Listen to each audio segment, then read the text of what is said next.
Well, greetings, friend. This is Steve Andrews from over at the Meadow Drive Baptist Church. It's good to be with you today. Hope you're having a great day. Everything's going well for you. Just want to come to you and kind of encourage you about life and get you to kind of look on the bright side. You know, we got all these negative things that are coming our way, negative things down the pike. You know, when they say you're going to watch the news, usually it's all bad. That's what I was talking about coming on the channel here and just trying to give you some good news, trying to maybe cheer you up a little bit and get you to look on the bright side of life. It's amazing to me the things that come along in our lives and the things that are changing, the things that go on. And I was laughing this morning. We were talking about a story that we saw earlier about an app on your phone that'll help you to remember that your kid is in the back seat. Now, I'm sorry, but if you need an app on your phone to tell you that your child is in the back seat, you got a loose nut missing somewhere up here. I mean, there's something. Come on. I mean, is it so much about us that we've got to have it on our phone? And it's funny to me that, you know, I use my phone quite a bit. I've got the timer on here so I can kind of get an idea of how long the broadcast will be. But and hey, I write notes. I mean, I've got years worth of notes, and it's a funny thing. I used to take my wife to work when the weather was bad. You know, and the weather would get bad, so she works at Huntsville Hospital, so I would take her so she didn't have to walk 2 blocks from the parking garage to the hospital, and so I just got to where I take her all the time, and so I've been taking her for years. I get up early and make some coffee and some tea, hot tea in the mornings, and we have prayer, watch a little bit of the news. Yeah, we watch the news, the bad news. I don't want to listen. I sure don't want to hear myself preaching to myself first thing in the morning.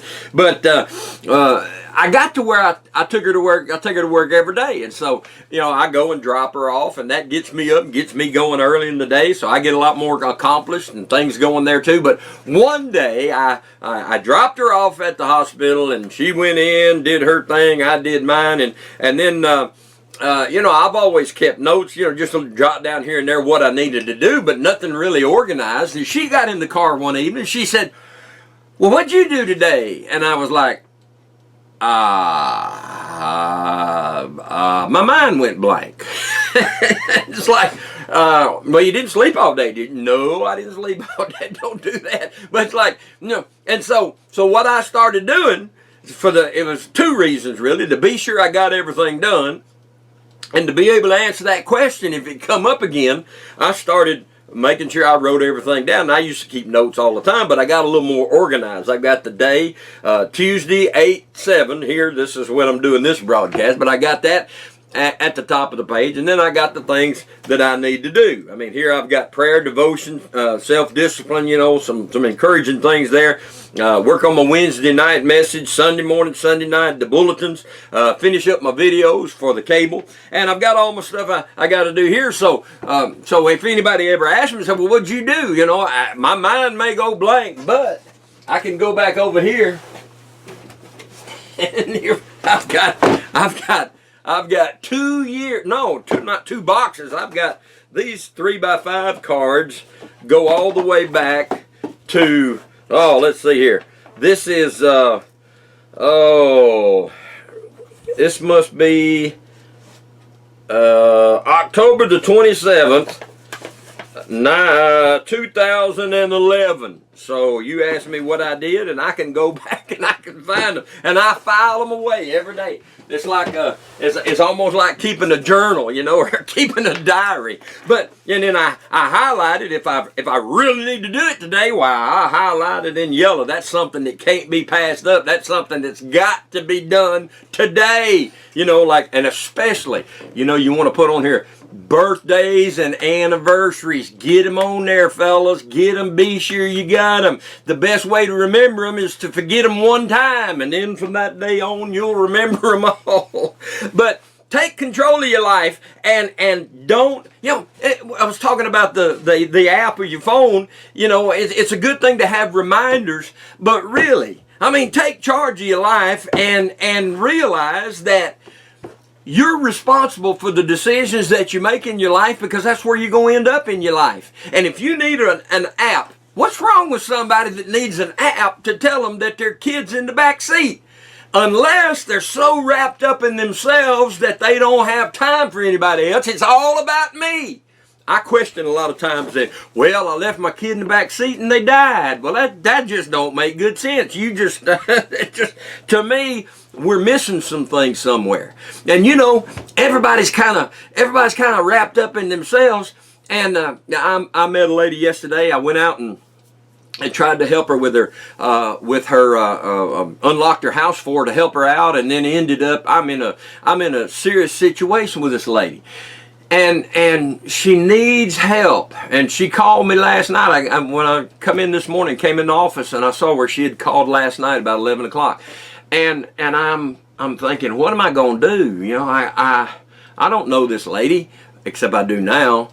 And I'm thinking, what do I do? What am I going to do? She's got cancer. She says she's dying. She moved down here from Michigan, and the family that, her family is taking advantage of her, and it's not even family. She has no blood family. It's just just a bad situation. What am I going to do? And I think, well, I don't know her. That's not my responsibility. She's not my responsibility. But then again, she is. You see? And the Bible talks about the Good Samaritan. Have you ever heard the story? I know you know it.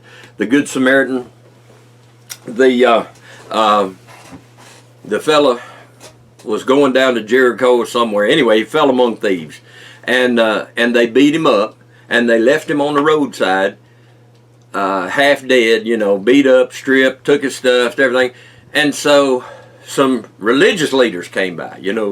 The religious Pharisee, he comes by and he looks at him. One guy doesn't even slow down. He just, one of the religious guys. When I say religious, I'm talking about they had it on the outside but not on the inside. One of the religious guys, he comes by and he don't even look. He just goes on. The next religious guy, and it's either a Levite or a Pharisee, I forget. I'm not going to go and look it up for you, but you can look it up. It's a good story. It's in Luke. But he comes by, and he's worse because he stops and looks at the guy and sees the need, and then he goes on. He shut up his bowels of compassion. He said, yeah, he needs something, but I ain't going to do it. I don't want to get involved. And so he wasn't willing to pay the price to help the guy. And so then a Samaritan comes by, and he sees the guy, and he has compassion on him, and he goes to him, and he binds up his wounds, and he puts him on his donkey and takes him into town, takes him to an inn, and tells the innkeeper, say, keep this guy, help this guy, and whatever you spend on him, I'll pay you back when I come back by. Now, Jesus told that story, and he told it in response to a question. Somebody had said something about helping others, and he said, and Jesus said, well, do good to your neighbor. And the fellow said, well, who is my neighbor? And that's when Jesus told the story of the Good Samaritan. So he's illustrating the fact that if somebody comes in your life, you don't have to know them. You don't have to be associated. You don't have to know anything about them.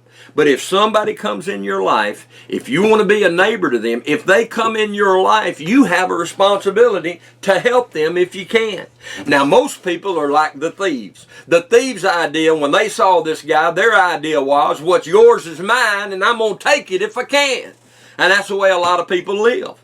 That's the way a lot of people live in this old world. What's yours is mine, and I'm going to get it if I can. You got people all the time. I got all kinds of, I got millions and millions of dollars in the bank in Nigeria if I can just figure out how to get it. I've got, all I have to do is send them my bank account number, and they'll put that money in my bank account. I've got, we've got people all the time that are trying to scam somebody somewhere. It's all over. It's out there. There's a group of people who, when they look at other people, their idea is, what's yours is mine, and I'm going to get it if I can. That's why you have to lock your cars at night. That's why you've got them out in Madison who are, they breaking into cars at night and taking stuff. And in fact, it's funny, we had a guy call. Regina couldn't find her Bible. She kept her Bible in a. She had a nice Bible cover. I got one for mine, and she kept her Bible in a Bible cover like this. Kept it in her car, and one day, several months ago, a couple of months ago, she said, "I can't find my Bible." And I said, "Well, I hadn't seen it. I don't know where it is." She kept coming in and borrowing mine, one of mine. And I was giving her a hard time about borrowing my Bible all the time. But you know, we couldn't find her Bible. We knew it had to be around here somewhere. And then I got a call. Somebody said, "Is this Pastor Steve from over at the Meadow Drive Baptist Church?" I said, "Yes, sir." He said, "Well, this is so-and-so." He said, "My girlfriend found a Bible in her front yard. And we have been trying to, figure out whose it was and how to get it back to her." And he said, "It's Regina Andrews." And I said, "Well, that's my wife's Bible." And I said, "Where'd you find it?" And he said, he told me the street. And it's a street over from us, but it's a street that we never go down. We don't ever drive down that street. You know, we thought, well, maybe we left it on a car and it fell off, but we don't ever go down that street. You know, I can't remember the last time we went down that street. And he said, we found it in her front yard out by the road. And so I met him at Lowe's on North Parkway, and he gave it back to me. And I'm very thankful. Hey, man, I appreciate it to go to that trouble to get it back to her. But then when I brought it back and told her what happened, she said, "Do you remember the day that I told you I thought somebody had been in my car? You remember the day when I left my car unlocked and I thought somebody had been gone through my car?" And she keeps the glove box locked and stuff, but she had that Bible laying on the seat. And what we think happened was that somebody, went in the car and saw that case and thought it might be something, a computer or a laptop or a tablet or, even a gun or something, and it might be something good. And they got around the corner and saw it was a Bible and they threw it out. And I think that's what happened. Probably is what happened. But a lot of people in the world, their idea is what's yours is mine and I'm going to get it if I can. Now that's a few. There's not a whole lot like it, but there's a lot of people like it. Most people are like the religious people in the middle. Most people are like the religious guy that came by. He didn't even want to know. I don't want to know about it. I don't need it. It's all about me. I'm not, I'm going on about my life. I ain't got time for you. It's all about me. Get all you can all you get, and sit on the can. Get it all. It's all for me. And their attitude was, what's mine is mine, and I'm going to keep it if I can. And that's what they did. The religious leaders, they were no help to anybody else. No, they were no help to this guy. They had things they had to do. They had places they wanted to go. They had things they needed to do. They didn't have time for anybody else. But then the Good Samaritan comes by, and it was significant that it was a Samaritan because the Samaritans, they didn't have no dealings with the Jews. They didn't like the Jews. They didn't like each other, but he didn't let that stop him. He didn't let race relations keep him from helping somebody. And so when he came by and he saw this guy, his attitude was, what's mine is yours and you can have it if you need it. And he helped the guy.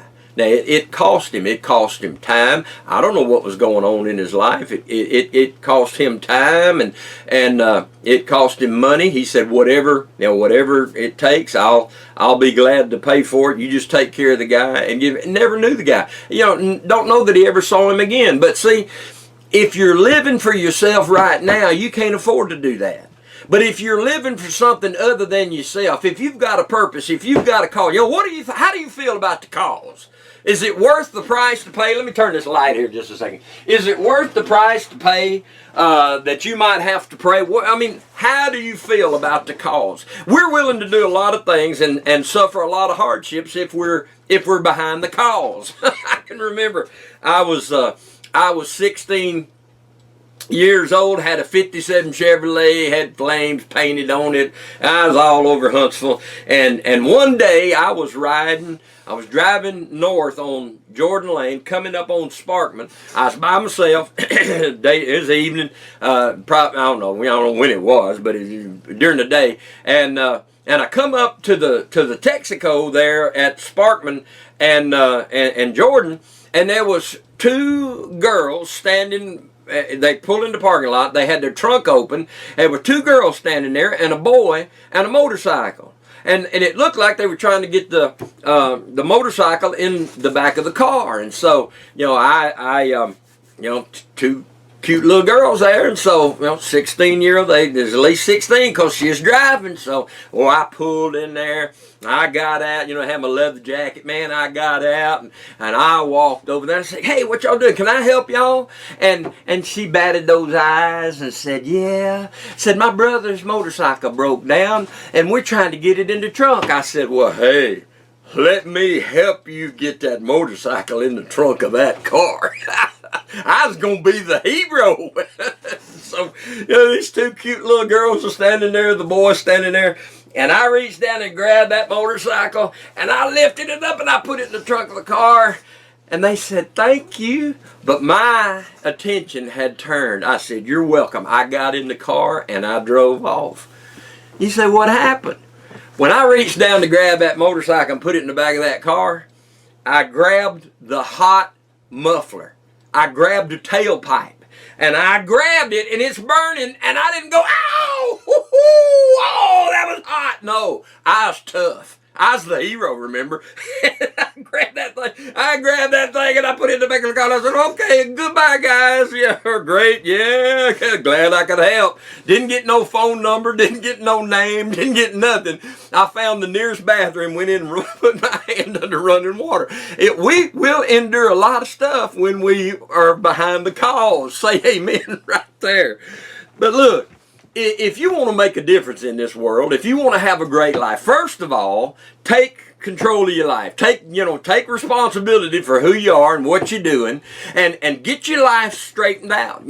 Get comfortable with yourself and get some confidence in yourself. You are who you are. You are exactly, you've got the intelligence you've got the looks you've got the family you got. You are who you are. If you needed to be something different, you'd be it, but you are who you are. So here we are. What do? Do the best we can.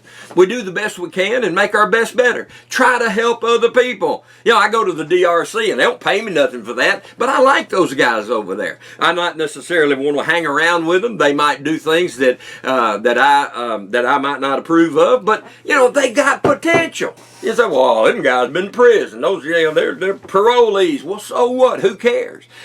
Life's beat them up. Maybe they were the guy. Maybe they were the guys that had an attitude of what's yours is mine and I'll take it if I can. But see, the great thing about us is we can change our mind. We can make the choice for our life to be different. And if we live our lives, well, first of all, we don't want to be that crowd that says what's yours is mine and I'll take it if I can. And we really don't want to be the crowd that says what's mine is mine and I'll keep it if I can. But there's a principle that if you'll give, you'll get.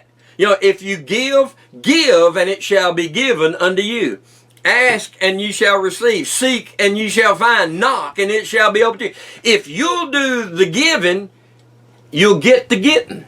If you'll put it out, you'll get it back. Whatever you put out, whatever you do, whatever you sow in life, you're going to reap. If you're not happy, start being happy. Say, "Well, I'm just not happy. And when things come along to make me happy one of these days, I'm going to be happy." Then you're never going to be happy, because happiness is a choice. But see, you can be happy. If my idea of happiness is helping somebody else, then all I have to do is go out and find somebody who needs help and help them, and I'll be happy.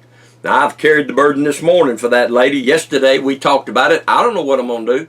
She's 63 years old. She moved down here from Michigan to go to to take cancer treatments, and then ended up coming to find out, things ain't exactly like she thought they were going to be. And I talked to her about the Lord. She says she's trusted Christ, and yet she doesn't have anybody to help her. And so, I'll be honest with you. I look at my life and I think, well, she's not my neighbor. No, she is now. When I stopped to help somebody that's walking Sunday morning on the way to church, this lady was walking down 565 by the Space Center there, and I pulled over and asked her, I said, "Ma'am, you need some help?" And she said, "No, I'm just out walking." She had a she had a kind of an Irish accent, so I thought, well, this is somebody visiting from out of town, and she's just out walking. She don't know we don't walk on the interstate around here unless you got trouble. I mean, I know a lot of people get out and walk for exercise, but anyway, I stopped to help her. Last week, I picked up a guy who was walking down Bob Wallace, or no, he was on Governors, and I was headed over to the DRC and picked him up, and he was trying to get to a job. I took him and dropped him off. You see, when you have the ability to help somebody, you ought to help them. Because if you give, you're going to get. Give, and it shall be given unto you. Give time, give you talent. Do something for somebody else. Go through life with the attitude, Lord, yeah, show me, and you say, well, I'm not even a Christian. Well, there you go. You need to trust Christ as your religious part. You need to trust Christ as your Savior. But even if you're not saved, you can still have a great life. You're going to die and go to hell, I'll tell you that. But anyway, that's not my point. But my point is, you trust Christ as your Savior, then you get that. That's the insurance policy. That's the fire insurance policy for when you die. But it also puts God on your side where He'll help you. But the principles are still true. If you give, you'll get. If you'll go through life with a good attitude, I spent all my life studying the Bible. And I studied the Bible. I spent time, working on that spiritual side, Man, I had the spiritual side down pat, I had the Bible down pat. I had the spiritual walk of the Lord, all that stuff down pat. And then you got the body, body physical, what a physical specimen I am. Last time I had a physical, I said, Doc, how do I stand? And he said, that's what puzzles me. But the Bible says bodily exercise profiteth little, so I do it little. But the thing that I had neglected for so long was the middle part, the positive attitude part. Having a good attitude. I believe God takes care of stuff, but it's more than that. It's you taking control of your thought life. When you get up in the morning and you're feeling bad, do a haka. You know what a haka is? H-A-K-A. If you don't know what that is, go on YouTube and look up All Blacks haka. The New Zealand rugby team will get up and do that haka. They challenge. It's a Maori tribe ritual and dance. They get themselves all psyched up about the battle, but it also puts the fear of God in the enemy. And I love watching those things. And one of these days I'm gonna go to New Zealand just to see the All Blacks rugby team do a haka in person. But and you get up in the morning, it's like, oh, I'm so tired. I got up this morning about 3:30, and I was sitting in here and I'm thinking, I need to get things going here this morning. And I said, yeah, I'm gonna do it. I was laughing. I said, I'm gonna make myself. You see, if you'll endeavor to be what you want to be, you'll become it. And I don't mean fake it till you make it, but in a way I do. If you want to be a happy guy, then act happy. If you want to be a woman who's always positive, then be positive. Just start to make yourself do it. Because a lot of times what we do, we're just waiting for it to happen. It ain't gonna happen. Oh, somebody might give you something. You might win the lottery and you'll be happy for a little while. But happiness is a choice. And that's what I'm trying to get you to say. It comes from in here. Just decide, hey, I'm going to be happy. I used to worry all the time about what people thought about me. Now I don't care. I mean, I do care in the sense that I represent, the church and the Lord. But, there's a real sense where, I don't want to be, I don't want to be in the crowd. I'll be in the crowd, but I don't, I don't want to just necessarily go along to get along and what's mine is mine and I'll keep it if I can. No, look, I'm going to give you whatever I got. I'm going to help you where I can, and I want to be unstoppable, and I want to help you to see that you're unstoppable too. That's why we call this broadcast Unstoppables, because the only person who can stop you is you. You can get away from the bully at work. You can get away from the bully at school. You can get away from the bully next door. But if you're down on yourself, you can't get away from yourself. And the Bible talks about it. It says if we compare ourselves among ourselves and judge ourselves among ourselves, we're not wise. Get off of your own case.